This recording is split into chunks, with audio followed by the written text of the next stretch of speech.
great pleasure to be in Benue State today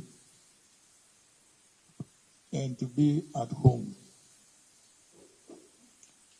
I had a private meeting with the governor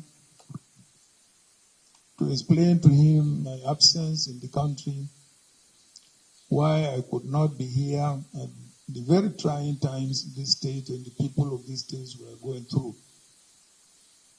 And it was not that I was not with the people of this state, because from abroad I had issued a number of statements condemning the killings that were going on in Benue State. When we met privately, the only point of perhaps disagreement between the governor and myself was, I said, why do you profile violence through ethnic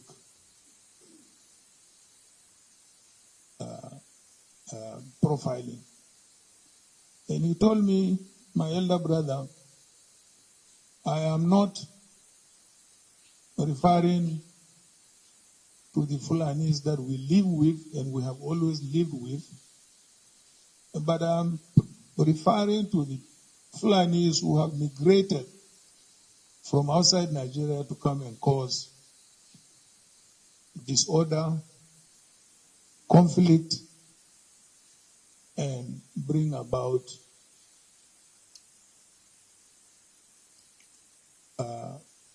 conflict amongst the various ethnic groups. And we agreed that, yes, those who came from outside might be Fulanis, but the impression you would have created, even among the Fulanis in the country, was that, you were against the Fulanis. Because Fulani is a Fulani, whether he's from Niger, whether he's from Mali, or from wherever he may be, is a Fulani man. This was my own point of view. And that was the governor's also point of view. We said, look, we had the best of times in this country. Like he said, during the administration of the Fulani president, Shehu Shagari, during the administration of Umaru Yaradua, a Fulani, and so on and so forth. I said, quite understandably so. And I also recall in my early days as Zege Mole Oti, when there was a conflict here between the local Fulanis here and the Tea people, I was the one who came and became part of the reconciliation process here in Makadi.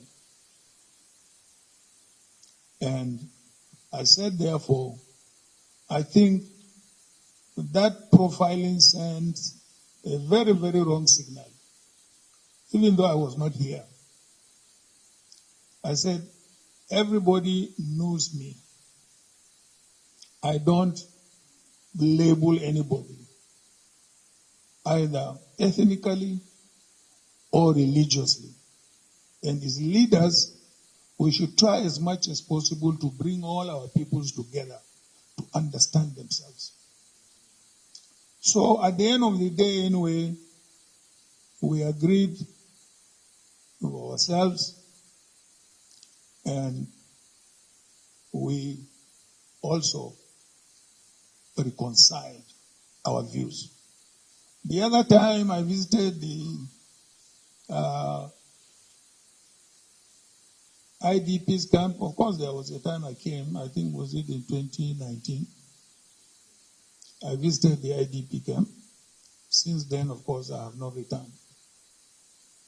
And I told him I wish I had enough time to be in Benue so that I could visit the IDPs. But all the same, I want to announce my own donation for their upkeep of 50 million naira. believe that you are part of us. And you are our own as the Jedemure Utiv. The great shelter of the Tiv people. This is your home. And so we're happy to receive you and to thank you for making time to come.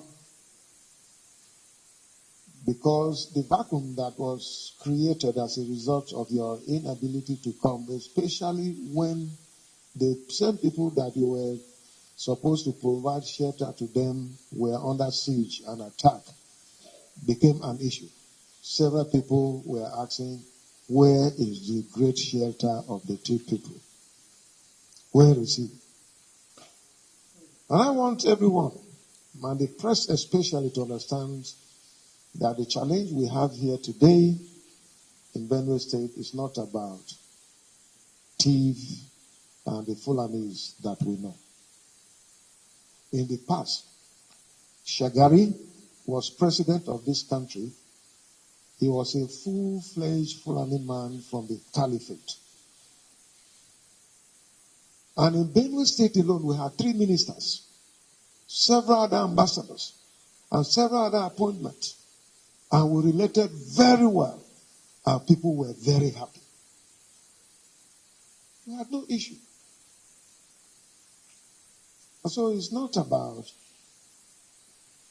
Fulani being against us. Then Yaradua came.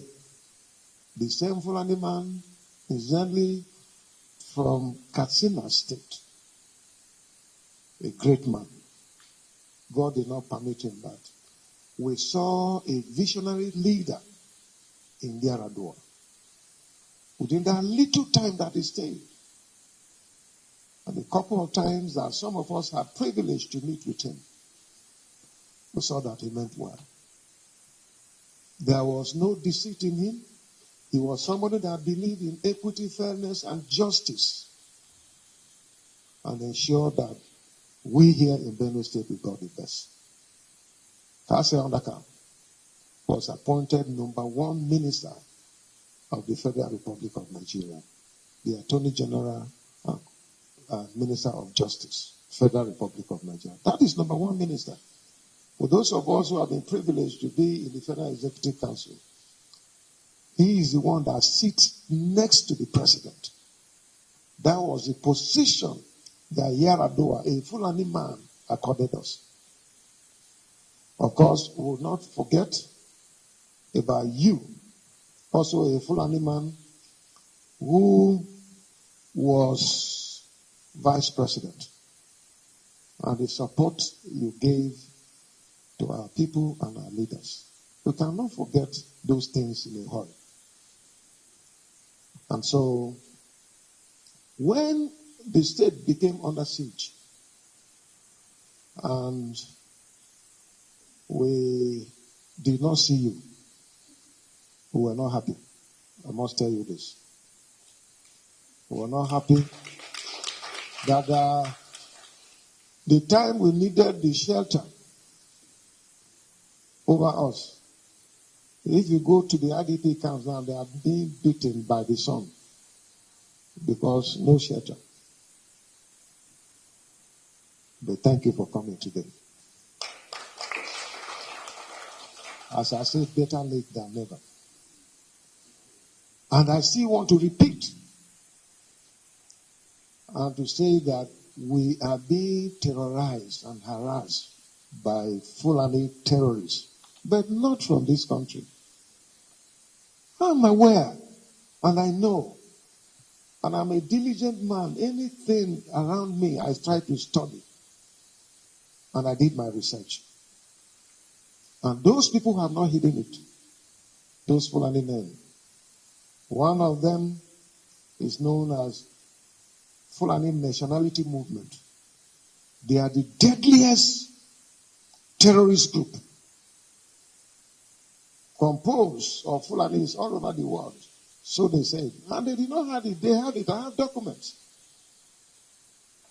The other one is Meyadia Lakotamhore. I have persistently asked Mr. President to disband this group because they are dangerous. And the reason was that even when our people were killed in cold blood on the first day of January 2018, they came out and took responsibility for those killings. At the beginning of corona pandemic, I was one of the first initial donors in the private sector. And my donation was not the highest. It was also 50 million. But after that, so many other donations came in into billions. So it's just unfortunate that at the height of the Benue crisis, I was out of the country. And I was pursuing my studies abroad. So that's why I'm making my donation late. It's never too late anyway.